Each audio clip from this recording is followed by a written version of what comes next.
आत्मा से प्यार। एक लड़का सुशांत था।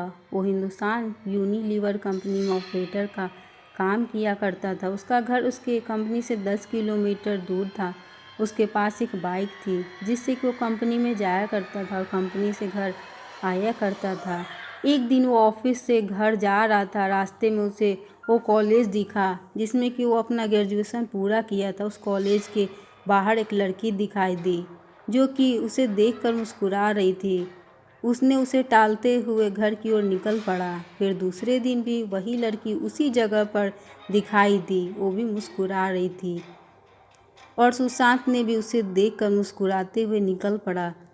उसे उसकी प्यारी सी मुस्कान से प्यार हो गया था, लेकिन कभी भी रुकने की कोशिश नहीं की। वो लड़की उसे कई दिनों तक दिखाई दी, लेकिन एक दिन वो दिखाई नहीं दी। तब वो बेचैन हो गया। उसे तो उसकी प्यारी सी मुस्कान की आदत जो पड़ गई थी।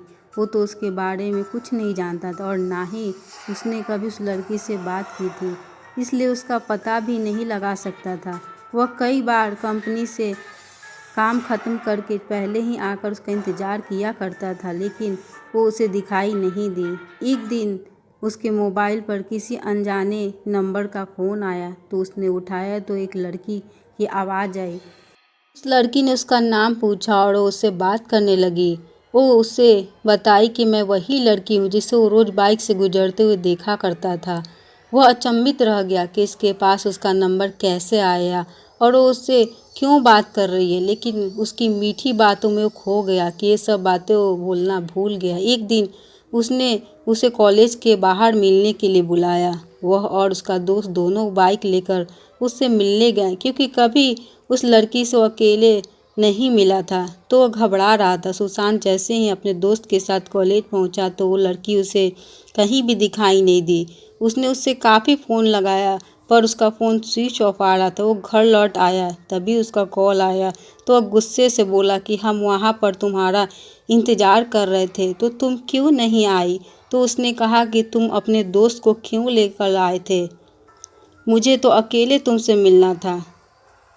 उसने कहा कि ठीक है। अगले दिन सुबह सुबह उसने उसके घर फ़ोन किया तो उसकी मम्मी ने फ़ोन उठा लिया। वह एक बार तो डर गया, लेकिन कॉलेज के प्रोजेक्ट का बहाना बनाकर उसकी मम्मी से बातें करने लगा कि मुझे प्रिया से बात करनी है। तभी उसकी मम्मी ने कहा कि क्या तुम पागल हो गए हो क्या, प्रिया को मरे तो 3 महीने हो चुके हैं। वह हक्का बक्का रह गया और उसके हाथ से मोबाइल छूटकर नीचे गिर गया।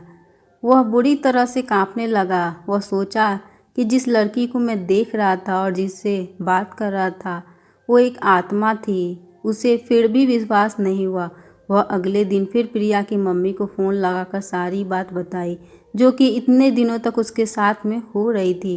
तो प्रिया की मम्मी ने कहा कि मेरी बात पर भरोसा ना हो तो घर आकर देख लो। सुशांत प्रिया के घर गया तो प्रिया की फ़ोटो पर माला लगी थी। उसकी माँ ये घटना सब सुनकर भावुक हो गई, लेकिन उस दिन सुशांत ने सिम निकालकर फेंक दिया और एक नया नंबर ले लिया और उसके बाद से ना ही कभी फ़ोन आया और ना ही कभी प्रिया उसे दिखाई दी। लेकिन आज भी वो नए नंबर को देखकर डर जाता। आज भी वो बात अपने दिमाग से निकाल नहीं पाया।